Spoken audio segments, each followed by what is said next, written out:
നമസ്കാരം എല്ലാ മാന്യ പ്രേക്ഷകർക്കും എന്നെ ഇഷ്ടപ്പെടുന്നവർക്കും ഞാൻ ഇഷ്ടപ്പെടുന്നവർക്കും ജ്യോതിഷ പ്രേമികൾക്കും ഈ എളിയ മനുഷ്യൻ്റെ ഈ എളിയ എപ്പിസോഡിലേക്ക് ഏഷ്യ ലൈവ് ചാനലിലേക്ക് നിസ്സീമമായ ഹാർദവുമായ സുസ്വാഗതം.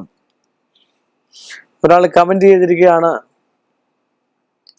സാർ എന്റെ ഭക്തി കൂട്ടാൻ ഞാൻ എന്താണ് ചെയ്യേണ്ടത്? ഞാൻ എത്ര നോക്കിയിട്ടും എന്റെ ഭക്തി അങ്ങോട്ട് കൂടുന്നില്ല, അചഞ്ചലമായിട്ടുള്ള ഭക്തി വരുന്നില്ല. എന്തുകൊണ്ടാണ്? മനസ്സേകാഗ്രമാക്കാൻ പറ്റുന്നില്ല. എന്തുകൊണ്ടാണ്?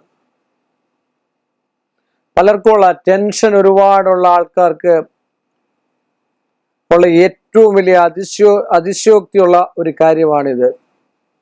കാര്യം ഭക്തിയിലേക്ക് വരാൻ, ഭക്തി എന്ന് പറഞ്ഞ പ്രേമമാണ്, സ്നേഹമാണ്, ഐശ്വര്യമാണ്, ചൈതന്യമാണ്. ഒക്കെ പറയുന്ന പോലെ എല്ലാ ആൾക്കാരും പറയും പോസിറ്റീവ്നെസ് ആണ്, ഒരു എനർജിയാണ് ഭക്തി. ഭക്തി എല്ലാത്തിലും ഉണ്ട്. എല്ലാം ഭക്തി എന്ന് പറഞ്ഞാൽ തന്നെ ഒരു ലഹരിയാണ്. ലഹരി, ഒരുപാട് സാധനങ്ങളിൽ ലഹരിയുള്ളവരുണ്ട്. പാട്ടെഴുതുന്നതിൽ ലഹരി, ഞാൻ അങ്ങനെയുള്ള ഒരു ലഹരിക്കാരനാണ്. ചില ആൾക്കാർ ജ്യോതിഷത്തിൽ ലഹരി, ഞാൻ അങ്ങനെയുള്ള ഒരാളാണ് എന്ന് പറഞ്ഞാൽ നിങ്ങൾ വേറെ കാര്യത്തിലായിരിക്കും ലഹരി.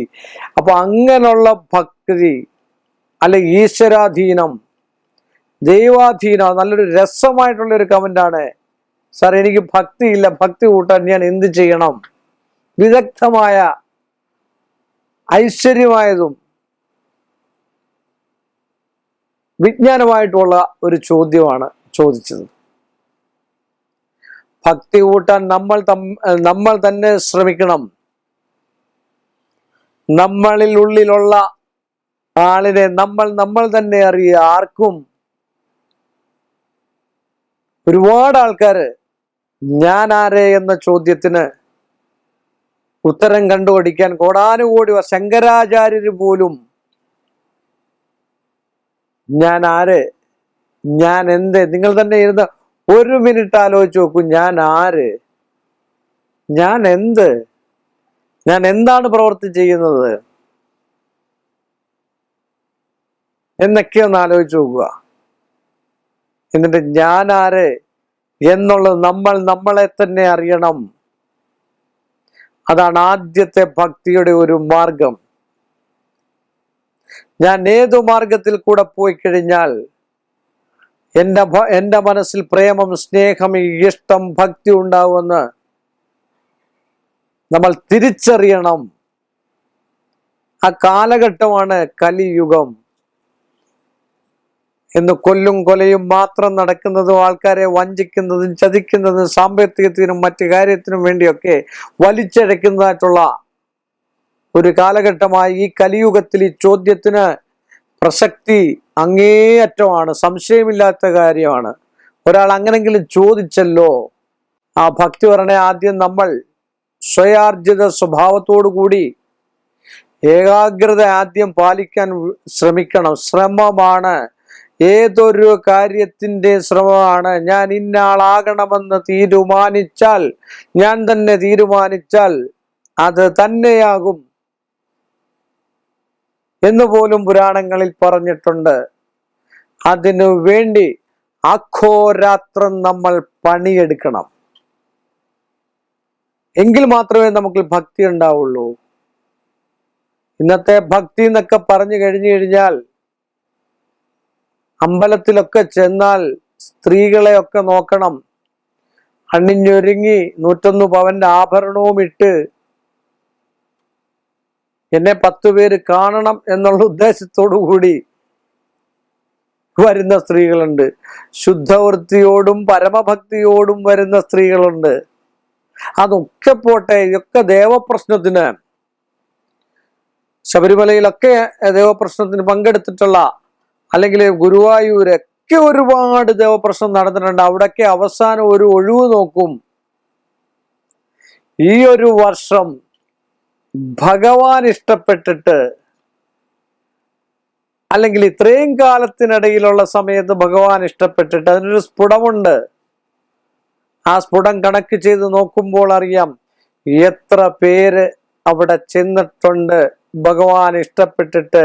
അല്ലെ എത്ര പേര് വിരളെണ്ണാൻ പോലും ഇന്നു വരെ ഒരു കേരളത്തിലെ ഏതൊരു ക്ഷേത്രത്തില്, ഞാനോട് ഉൾപ്പെടെ പോയിട്ടുള്ള ക്ഷേത്രത്തില് ഒന്നോ രണ്ടോ പേര് വിരലെണ്ണാൻ പോലും ഉള്ള ആള് ഭഗവാൻ ഇഷ്ടപ്പെട്ട് ചെന്നിട്ടില്ല. പക്ഷെ എല്ലാരും ഗുരുവായൂര് പോകുന്നുണ്ട്, ചോറ്റാനിക്കര പോകുന്നുണ്ട്, കൊടുങ്ങല്ലൂര് പോകുന്നുണ്ട്. പിന്നെ ചില ആൾക്കാരൊക്കെ ഭക്തി മൂത്താലും ഭ്രാന്താണെന്നാ പറയുന്നത്. കൊടുങ്ങല്ലൂർ ഒന്നോ രണ്ടോ പ്രാവശ്യം പോയി കഴിഞ്ഞാൽ പിന്നെ അമ്മ കൊടുങ്ങല്ലൂരെ അവരുടെ ശരീരത്തിലാണെന്നാണ് പറയുക. ചുറ്റുളകരെ പോയി കഴിഞ്ഞാൽ എൻ്റെ ശരീരത്തിലാണെന്നാണ് പറയുക. അമ്മയ്ക്ക് കുടികൊള്ളാൻ വേറെ എങ്ങും സ്ഥലമില്ലേ? അമ്മ കുടിയിരുത്തിയിരിക്കുന്ന ചെട്ടുളങ്ങരയല്ലേ? കോടിമന്ത്രം ഭ്രാന്തിന് തുല്യമാണെന്ന്. അപ്പൊ ഈ ചോദിച്ചാളിന് ഭക്തി വരുന്നില്ല എന്നാണ്. ആ ഭക്തി വരുത്തണം. വരാത്ത സാധനം നമ്മൾ വരുത്തിയെടുക്കണം. അതിനുവേണ്ടി നമ്മൾ ശ്രമിക്കണം. അതിനാണ് ഏകാഗ്രമായിട്ട് നിങ്ങൾക്ക് ഏത് സാഹചര്യമാണോ ഏകാഗ്രം. ഇപ്പൊ നമ്മൾ പറയുന്നുണ്ട് ആസനങ്ങളൊക്കെ ചെയ്യണം. ഓരോ ആസനങ്ങളുണ്ട്. ചമ്രം പടഞ്ഞിരിക്കുന്ന ആൾക്കാരുണ്ട്, അല്ലാതെ ഭക്തിയുണ്ട്. നമ്മുടെ ശരീരത്തിന്റെ വ്യതിയാനങ്ങൾ അനുസരിച്ച് നമുക്ക് സ്വസ്ഥമെന്ന് തോന്നുന്ന ഇരിപ്പിടമാണ് ആസനം. അല്ലാതെ യോഗാസനത്തിൽ പറയുന്നത് പോലെ തന്നെ നമ്മൾ ഇരിക്കണമെന്ന് പറഞ്ഞാൽ നടക്കുന്ന കാര്യമല്ല. ഇത്തിരി വണ്ണമോ മറ്റു കാര്യങ്ങളോ ഒക്കെ ഉണ്ടെങ്കിൽ കാലും വെച്ച് ഏറ്റവും അഴിക്കാൻ വയ്യാത്ത പോലെ ചില സിനിമയ്ക്കകത്ത് കാണുന്ന പോലെ പിന്നെ അടുത്തുള്ള വൈദ്യന്മാരോ ഡോക്ടർമാരോ വന്ന് വേണം അഴിച്ചു കൊടുക്കാൻ. നമുക്ക് സ്വസ്ഥമായിട്ടിരിക്കുന്ന, അല്ലെ നമുക്ക് സുഖമായിട്ടിരിക്കാവുന്ന ഒരു ആസനം നമ്മൾ തിരഞ്ഞെടുത്ത് അതിൽ ഏകാഗ്രത കുറച്ച് പാലിച്ച് നന്മയുടെ വിഷയങ്ങൾ മാത്രം ചിന്തിച്ച് ഇനിയും ആരെയും ഞാൻ ദ്രോഹിക്കില്ല, എനിക്ക് ദ്രോഹം വേണ്ട എന്നൊക്കെ എന്നിട്ട് ഇവിടെ വന്നിരുന്നിട്ട് പല ആൾക്കാരും പറയുന്നതുകൊണ്ട് ഞാൻ ആരെയും ദ്രോഹിക്കുന്നില്ല എന്നൊക്കെ. എന്നാലും 3/4% അവരുടെ മനസ്സിൽ ദ്രോഹം ഉണ്ടെന്നുള്ളത് നമുക്ക് 100% അറിയാം. അങ്ങനെ ദ്രോഹിക്കാതെ പ്രാണായാമമൊക്കെ ചെയ്താൽ കുറേയൊക്കെ നമ്മുടെ മനസ്സിനെ ഏകാഗ്രമാക്കിയെടുക്കാൻ പറ്റും. ഇഷ്ടമുള്ള ആസനത്തിലിരുന്ന് പ്രാണായാമം ചെയ്ത്, അത് കുംഭകര അങ്ങനെയൊക്കെ ഉണ്ട്. അതിന് പ്രാണായാമത്തിന് വിധികളുണ്ട്. അത് 16 ഉരു 36 ഉരു ഇങ്ങനെയൊക്കെ ചെയ്യുന്ന ആൾക്കാരുണ്ട്. അത് പ്രിയ പ്രാക്ടീസ് ചെയ്തതിന് ശേഷം ഏറ്റവും നല്ലതാണ് ഉത്തമ ഭക്തി. വിഷ്ണു ഭക്തിക്ക് വേണ്ടി, ഭദ്രകാളി ഭക്തിക്ക് വേണ്ടി, അല്ലെങ്കിൽ ശൈവശാക്തി വൈഷ്ണവ ഭക്തിക്ക് വേണ്ടി, ശിവഭക്തിക്ക് വേണ്ടി നമ്മൾ ചെയ്യുന്ന ഏറ്റവും നല്ലൊരു മന്ത്രമാണ്. സിമ്പിളായിട്ടുള്ള കാര്യമാണ്. ഇത്രയും പറഞ്ഞു വന്നിട്ട് അവസാനം ഇത് സിമ്പിൾ ആണല്ലോ എന്ന് വിചാരിക്കണ്ട. ഈ കലിയുഗത്തിൽ ഏറ്റവും കൂടുതൽ ജപിക്കാവുന്ന ഒരേ ഒരു മന്ത്രം ഓം നമോ നാരായണായ. അത് വേണ്ട വിധം വിനിയോഗിച്ചാൽ ഒരു തുള്ളി കാണുമ്പോൾ നമുക്കൊന്നും തോന്നത്തില്ല, പല തുള്ളി പെരുവെള്ളമാകും എന്ന് പറഞ്ഞ പോലെ അതിന്റെ ഛന്ദസ് എന്ന് പറഞ്ഞാൽ സത്യനാരായണായ ഋഷി ദേവി ഗായത്രി ഛന്ദ, പരമാത്മാ ദേവത, പരമാത്മാവിനെ തന്നെ പൂജിക്കാൻ പരമാത്മാവ് വൈഷ്ണവം വിഷ്ണു നമ്മുടെ ഉള്ളിൽ നടമാടും. സംശയമില്ലാത്ത കാര്യമായി ഇത്രയും കാര്യങ്ങൾ ചെയ്ത് അതിൻ്റെ ധ്യാനം സഹസ്ര പ്രഭമരിധരകൗ മോദകീ പങ്കജാനി ദ്രാഗിഷ്ഠിർബാഹുദണ്ഡേ